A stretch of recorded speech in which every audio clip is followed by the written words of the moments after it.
ایک مسئلہ تھوڑا سا مسئلہ کہہ لیں جو سوال کہہ لیں بتا دیتا ہوں کہ آپ کو یہ اچھی طرح یاد ہوگا میں جو بات کرتا ہوں آپ اس کی گہرائی میں جایا کریں، پھر آپ کو سمجھ میں آئے گی بات، ورنہ نہیں آتی۔ جنگ والوں نے احسان نہیں کیا بلکہ احسان کا بدلہ دیا۔ حل جزاء الاحسان الا الاحسان۔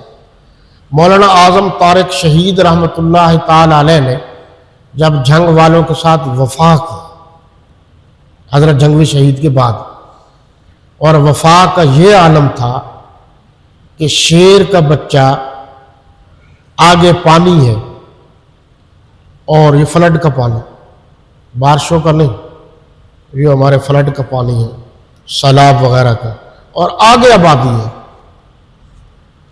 تو لوگ تو کشتی میں بھی نہیں جاتے۔ اس نے جناب اعلیٰ کپڑوں سمیت جناب وہ ندی کہہ لو جی وہ کراس کی اور وہاں تک پہنچ کر سامان پہنچا دیا اور اپنے کندھوں پر اٹھا کر۔ تو اب جہاں اس وقت جہاں حکومتی لوگ بھی سست تھے اور باقی بھی، اور یہ پہنچ گئے، تو محبت تو اٹھتی ہے نا، محبت اٹھی اور جنگ والوں میں بھی محبت اٹھی۔ نتیجہ یہ نکلا کہ پھر یہی شخص جیل میں تھا، یہی شخص مولانا اعظم طارق، اور جنگ والوں نے جیل میں ہی اس کو کامیاب کرایا۔ دیکھیں نا جی، دونوں باتیں ہیں نا جی۔ پھر یہ ایک مرتبہ جو میں آپ کو بتانا چاہتا ہوں وہ یہ ہے کہ یہ جا رہے تھے بہاولپور کی طرف، چوک میتلا پر گاڑی میں۔ اور مولانا اعظم طارق صاحب ظاہر بات ہے کہ اکیلے تو نہیں جا سکتے، لیکن وہ خود بیان کرتے ہیں، ہم سے بھی علیحدہ یعنی نشست میں بتایا کہ جب میں روپوش تھا، روپوشی کی زندگی گزار رہا تھا، تو میں نے تھوڑا سا حلیہ تبدیل کیا، تو عام بسوں میں سفر کرتا تھا۔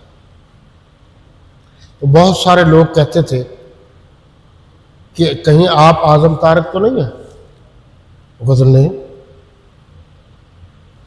تو یہ بھی بڑا جگرے کا کام ہے کہ اتنا بڑا آدمی تنہا سفر کرے۔ اچھا، چوک میتلا میں وہ آئے تو پروٹوکول تو ان کے ساتھ ہوتا ہی تھا، ایک ذاتی پروٹوکول تھا، ایک حکومتی پروٹوکول تھا۔ تو وہاں انہوں نے کیا دیکھا، ایک ایکسیڈنٹ ہو گیا۔ ظاہر ہے ایکسیڈنٹ میں کچھ تڑپ رہے تھے کچھ۔ اب مولانا اعظم طارق صاحب نے خود فون کیا پولیس کو۔ یہ ہمارے ایک طرح کے مولوی تو نہیں تھے نا کہ ان کے فون جائے اور پولیس جو ہے وہ حرکت میں نہ آئے، اور ایسے انسان بھی نہیں تھے جو غیر معروف ہو، فوراً آئے اور آ کر پولیس والے آئے، مولانا وہیں موجود رہے، جو ہسپتال جا سکتے تو ان کو وہاں پہنچایا، باقی انتظام کیا، اور پھر مطمئن ہوئے، پھر آگے سفر کیا۔